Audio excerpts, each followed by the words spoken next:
네, 오늘 국내 증시 개장 상황, 특징 업종 자세히 알아보겠습니다. IS 김태성 본부장 함께합니다. 어서 오세요. 네, 안녕하세요.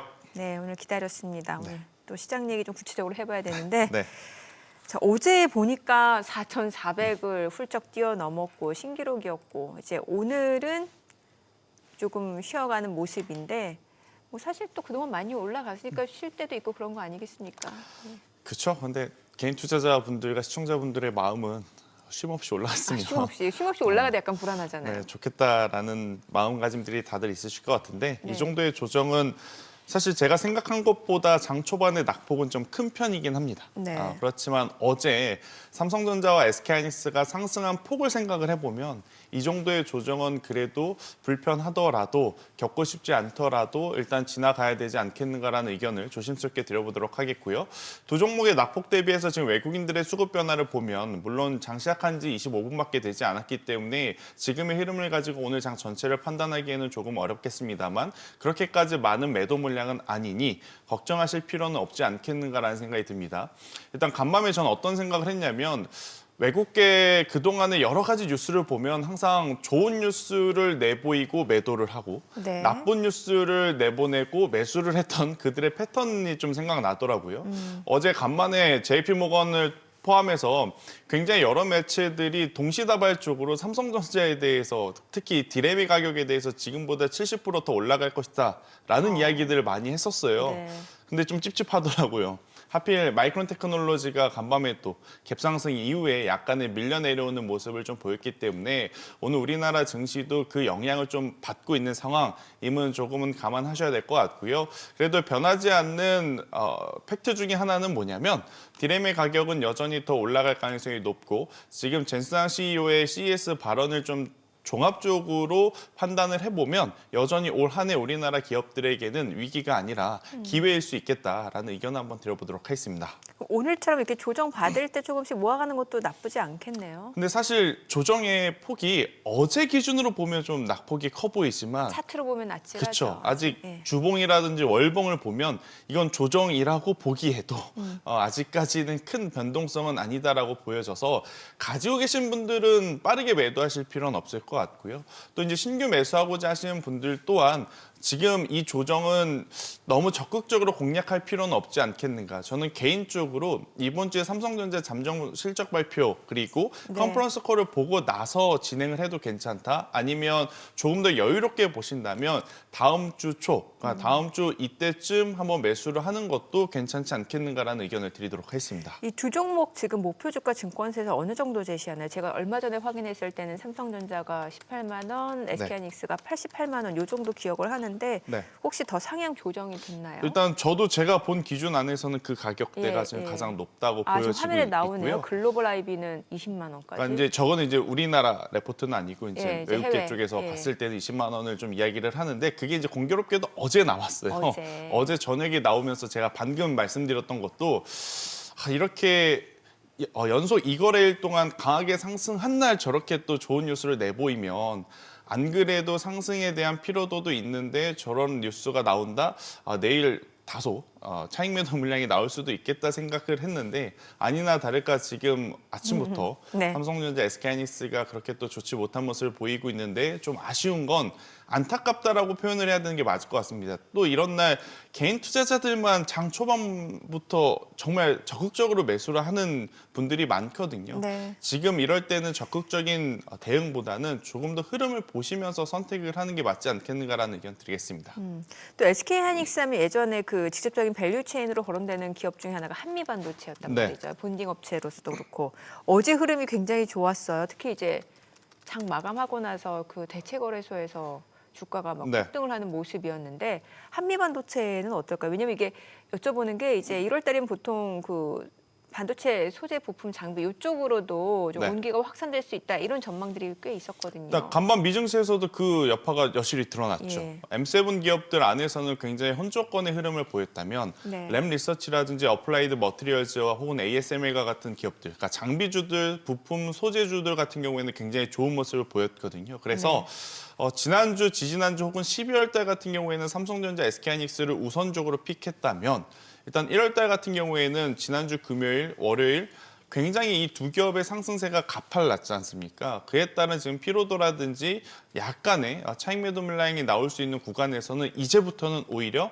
반도체 소부장주들 안에서 저는 힌트를 얻는 게 더 맞지 않을까라고 생각이 드는데 네.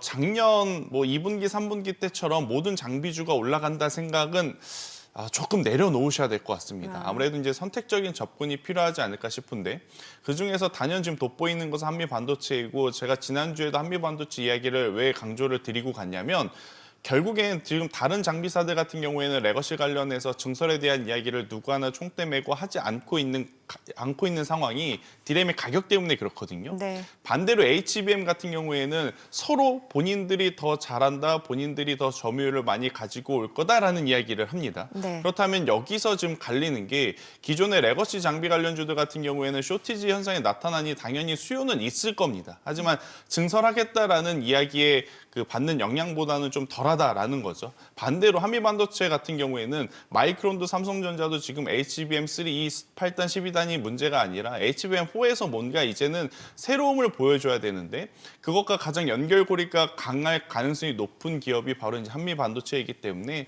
다른 장비사들 중에서도 한미반도체가 단연 좀 돋보이는 흐름이 아니었나 이렇게 좀 보고 있고요.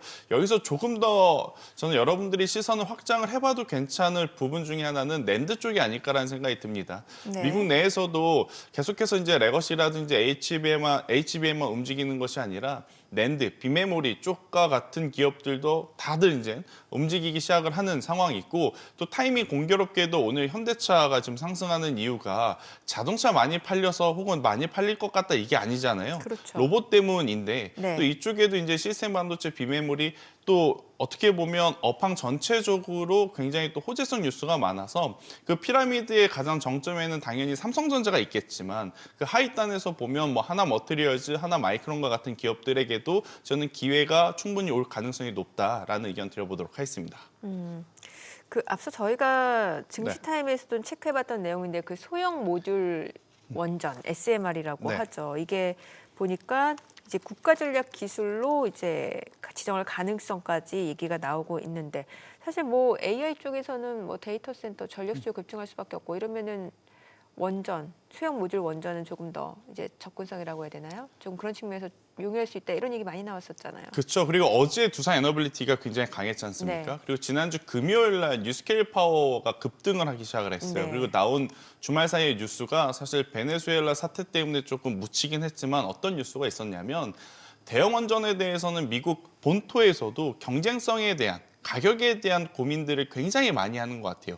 반대로 SMR 같은 경우, 소형 모듈 원전 같은 경우에는 이제는 이게 원자 에너지로 분류를 해서 따로 보기보다 AI 산업 내 에너지원으로 한 틀에서 지금 보기 시작을 했다라는 변화가 좀 있는 것 같더라고요. 그러다 보니 지난주 금요일 그리고 간밤에서도 SMR 기준의 시세들이 굉장히 좋았고 그리고 여러분들도 아시다시피 원자재 가격 지난해 말에 결국에 이제 CME 거래소에서 증거금을 올린다라는 이슈 때문에 금과 은, 구리 가격이 단기간 좀 변동성을 보이긴 했지만 네. 원자재 가격이 모두 지금 급등을 하고 있는 상황. 그리고 여기에 우라늄의 가격까지도 팔라듐에 대한 가격까지도 혹은 조금 더 확대를 해서 보면 탄산 리튬과 같은 대다수의 원자재 가격들의 지금 가격이 상승을 하고 있는 상황이거든요. 그러다 보니까 원전 관련주들에게도 이 또한 굉장히 좋은 호재성 뉴스라고 좀 보여져서 만약 에너지원을 보신다라고 하면 두산 에너빌리티는 지금의 구간도 그렇게까지 큰 폭으로 지금 조정 나온 것은 아니거든요. 예. 지금 삼성전자, SK하이닉스를 비롯해서 전력기기주들보다 오히려 조정의 폭이 좀 얕은 상황이라서 지금도 괜찮다. 하지만 작년 한 해 여러분들이 원전 어떤 종목이 괜찮아요라고 했었을 때 단연 두산 에너빌리티는 포함이 됐었을 것 같고 여기에 이제 같이 움직였던 게 한전기술, 뭐 한전 KPS 그리고 뭐 우진 엔테카 같은 기업들이 많이 거론이 됐을 것 같은데 저의 개인적인 시각으로 봤을 때 올해에는 두산 에너빌리티만을 보는 게 더 맞지 않겠는가라는 생각이 들고 있고요. 결국엔 두산 에너빌리티의 장점은 가스터빈의 수주 잔고의 증감률에 있거든요. 사실 가스터빈은 우리나라가 종주국이 아니죠. 본토는 미국이 종주국입니다. 특히 왜 미국이 가스터빈 시장에서 그렇게 좋은 모습을 보일 수밖에 없었냐면 항공 부품을 만드는 기업 다수가 다 가스터빈을 만들어요. 네. 그래서 기업이 굉장히 많음에도 그 틈새에 두산 에너빌리티가 들어갔다는 건 두 가지죠. 첫 번째 기술력으로 굉장히 크게 인정을 받았다라는 것. 두 번째 앞으로 북미 시장의 규모의 파이가 커지면 커질수록 두산 에너빌리티의 외형과 아니면 내적인 재무제표 또한 굉장히 빠르게 좋아질 가능성이 높다라는 관점에서 보면 우진엔텍 이런 기업들이 안 좋다가 아니라 결국엔 국내에 한정되어 있는 사업부보다는 해외 매출의 비중이 폭발적으로 늘어날 가능성이 높은 기업에 집중 투자를 하는 게 이제는 어느 정도 올라온 주가 레벨에서 더 올라가는 것을 기대하는 투자자들의 중요 포인트가 될 수 있겠다라는 의견 드려보도록 하겠습니다.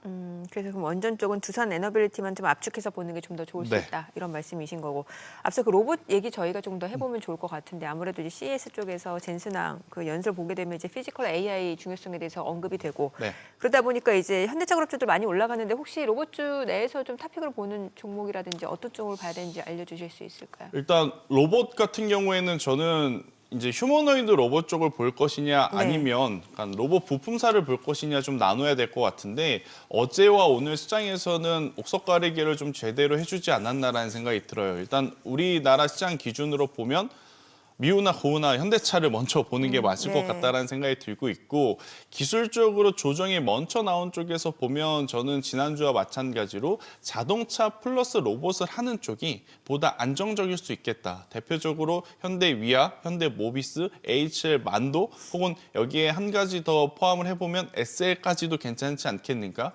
그럼 여러분들이 생각하시는 것과 조금 괴리가 있을 법한 기업들이 로보티즈는 어떤가요? 혹은 하이젠 R&M은 어떤가요? 네. SPG는 괜찮지 않나요? 뭐 레인보우 로보틱스 이쪽은 어떨까요? 그러니까 이쪽도 안 좋다라는 건 아닙니다. 좋을 거긴 한데 결국엔 지금 이벤트, 그러니까 CES라고 하는 이벤트를 향해서 우리가 다 같이 좀 달려왔다가 이제는 다들 약간의 차익 매도 물량이 나올 수 있는 그런 구간 속에서 현대차와 자동차 플러스 로봇주들이 상대적으로 더 강한 모습을 보았으니 네. 여기서 만약에 둘 중에 한쪽을 선택을 한다면 저는 자동차 플러스 로봇 쪽이 더 안전해 보인다라고 판단을 드리는 거지 네. 그쪽은 안 좋습니다. 그쪽은 보지 마세요가 절대 아니니 이 부분은 오해 없이 들어주셨으면 좋겠다라는 의견 드리겠습니다. 2차 전지가 상당히 지금 소외된 상황에서 이제 올해 들어서 그래도 좀 반등을 보여주고 있고 사실 지난해 말만 하더라도 뭐 LG 에너지 솔루션을 비롯해서 LNF 그 네. 배터리 공급 계약 취소 소식이 나오면서 전반적으로 뭔가 투자 심리가 많이 냉랭해진 상황이었잖아요. 근데 역으로 보면 이제 굉장히 가격 메리트가 있어 보이기도 하고요. 주가가 반등하는 요소 중에 여러 가지가 좀 필요한데 2차 네. 전지는 가격 메리트를 제외하면 무언가 있을까? 그게 모자르는 거죠. 그러니까 ESS 쪽은요. 이제 우리가 10월 달, 11월 달에 2차 네. 전지가 좋은 모습을 보일 때의 전제 조건이 뭐였냐면 자동차 산업이 여기서 더 이상 나빠지지 않는다. 2차 전지 산업이 여기서 더 이상 나빠지지 않는다라는 전제 조건 그 위에 ESS 에너지 저장 장치가 어느 정도 성과를 보이면 주가는 올라가도 괜찮지 않겠는가? 이게 조건이었거든요. 네. 그런데 그 밑에서 잘 버텨줘야 할 2차 전지 전기차에 대한 부분에 대한 전제 조건이 무너진 상황이라서 ESS 에너지 저장 장치에 대한 좋은 뉴스가 나오면 반등이 나오긴 하겠지만 반등의 폭이 지금 예전처럼 크게 나오지 않고 있으면 좀 확인을 하셔야 될 것 같고 오늘 상대적으로 에코프로라든지 뭐 에코프로 BM, LG 에너지 솔루션이 좋은 이유는 일단은 반도체 IT가 쉬어가니까 수급의 빈집을 통한 수급의 이동 때문에 저는 이렇게 올라가고 있다가 첫 번째일 것 같고 네. 두 번째 로봇주들을 그럼 무언가로 움직일 거냐 이번에 네. 그 시연회 영상을 나올 때 뭐 여러 가지 설명이 쭉 나오다가 중간에 이런 이야기가 있어요. 배터리 한번 충전했을 때 휴머노이드 같은 경우에는 4시간 일할 수 있다고 나오더라고요. 그런데 아마 앞으로 현장에서는 한 번 충전을 했을 때 사용하는 시간이 4시간이면 안 되고 더 지금 길면 길수록 유리한 상황이다 보니 이것을 개선하기 위해서는 결국 또 배터리 쪽에 힘을 줘야 되지 않겠는가라는 골자 때문에 굉장히 또 강하게 반등을 좀 보여주긴 하지만 우선은 최근 조정에 따른 어떻게 보면 브레이크만 걸어둔 상황이고 여기서부터 V자 반등을 좀 기대하기에는 다소 좀 무리일 수는 있어서요. 흐름은 지켜보되 너무 공격적으로 추가 매수, 그러니까 최근에 물리신 분들 입장에서 추가 매수를 하시는 것보다는 지켜보시는 게 지금 오늘 기점에서는 더 나은 전략일 수 있지 않겠나라는 의견 드리겠습니다. 바이오 쪽에서 한참 핫했던 게 이제 비만 치료제 네. 그 GLP-1 이쪽이었는데 네. 간밤에는 보니까 노보노디스크는 이제 경구용 비만 치료제 요게 이제 주가 상승 좀 재료로 네. 됐고 1112는 또 오히려 좀 떨어지고 네. 국내 쪽에서는 이제 비만 치료제면은 대표적으로 뭐 D&D 파마테 뭐 이런 쪽 있었잖아요. 어때요? 지금 관심 있게 봐도 괜찮을까요? 일단 간밤에 다른 네. 섹터들 미국 시장 기준으로 굉장히 많은 섹터들이 상승을 보였는데 유독 제약바이오 쪽이 많이 빠졌어요. 네. 그러니까 그 이유는 노보노디스크가 본격적으로 미국 본토 내에서 먹는 비만약을 출시를 했기 때문에 반대로 경쟁사 일라이릴리의 주가가 조금 밀려 내려올 수밖에 없었다. 이게 첫 번째고요. 두 번째로는 지금 가격 경쟁력이 심화됐다라는 겁니다. 중국에서 판매하는 마운자로 위고비 모두 지금 20% 30% 가격을 내린 게 아니라 50% 80% 가격을 내렸습니다. 그러니까 판매 수는 더 늘어났겠지만 그 내용적인 질적인 측면에서 보면 기업 입장에서는 썩 그렇게 좋은 성과를 달성하기에는 다소 모자랄 수도 있겠다라는 평가들이 좀 있는 것 같아요. 그래서 간밤에 이제 제약바이오주들에 대한 조정이 나왔는데 제가 이제 이 뉴스를 쭉 보다 보니까 그냥 저의 개인적인 생각으로는 이렇게 되면 결국엔 마지막에는 장기 지속형 플랫폼에 많은 투자자분들이 관심을 갖지 않겠나라는 생각이 듭니다. 지금 제품들이 많아졌잖아요. 네. 서로 가격 경쟁력까지 붙었고 그러면 마지막에는 소비자가 선택할 건 두 가지입니다. 가격과 효과인데 지속 시간이라든지. 그렇죠. 여기서 효과라는 건 많이 빠지는 것도 중요하지만 매주 한 번씩 맞거나 매일 하나씩 먹는 것보다 한 번 먹었을 때 혹은 한 번 맞았을 때 누가 더 오래 그 약효를 지속해 줄 것이냐. 요게 저는 이제 사실 지난 11월 달, 12월 달 뭐 긍정적으로 봤던 투자자는 아닌데 네. 최근에 이제 뉴스들을 보니까 결국엔 지속형 플랫폼 쪽에 대한 시선이 한 번쯤은 더 강하게 들어올 수는 있지 않겠는가라는 의견을 한번 들어보도록 하겠습니다. 아니 네이버가 보니까 최근 주가가 지금 오늘까지 5거래일 연속 상승세고 카카오 좀 볼게요. 지금 네. 카카오도 1.4% 좀 올라가고 있는데 이제 플랫폼 관련주 네이버들 보니까 지금 외국계 창구 쪽에서도 매수세가 들어오고 있는데 플랫폼 관련주 상승 모멘텀은 저희가 뭐라고 볼 수 있을까요? 상승 모멘텀은 많았어요. 많았어요. 그동안에 워낙 못 갔던 네. 건데 오늘 삼전과 하이닉스가 좀 쉬니까 이쪽으로 이제 수급 쏠림이 나타나고 있다. 네이버, 카카오 뭐 나열하자면 굉장히 많습니다. 그런데 네. 이제 왜 못 갔었느냐? 그렇게 많은 모멘텀을 가지고 왜 못 갔었느냐? 결국 내수 시장에 우선 국한되어 있는 매출 구조라는 네. 거죠. 반도체는 지금 여러 나라에서 우리나라에 와서 이제 사가려고 하는 상황인데 네이버와 카카오는 그건 좀 아니지 않습니까? 그러다 보니 약간의 속도차 그리고 우리가 관심을 갖는 그 관심의 온도차가 좀 있다는 것은 인지하셔야 될 것 같고 그나마 다행스러운 건 시장이 전체적으로 무너지는 것은 아니다. 한쪽이 약하면 한쪽이 강한 모습을 보이는 미국 시장처럼 우리나라 증시도 약간의 풍선 효과를 지금 나타내고 있어서 이 정도의 조정이라면 분산 투자하신 분들은 그렇게까지 크게 속상하실 일은 아닌 것 같아요. 예. 하지만 이제 집중 투자, 반도체가 올해도 여전히 가장 강할 거야. 나는 반도체만 기술주만 가지고 갈 거야. 라고 하신 분들은 오늘의 어떻게 보면 조정이 굉장히 또 뼈아프게 다가올 수 있는 그러한 흐름이 아니겠는가라는 의견 드리겠습니다. 네, 알겠습니다. 오늘 내용 여기까지 듣겠습니다. 잘 들었습니다.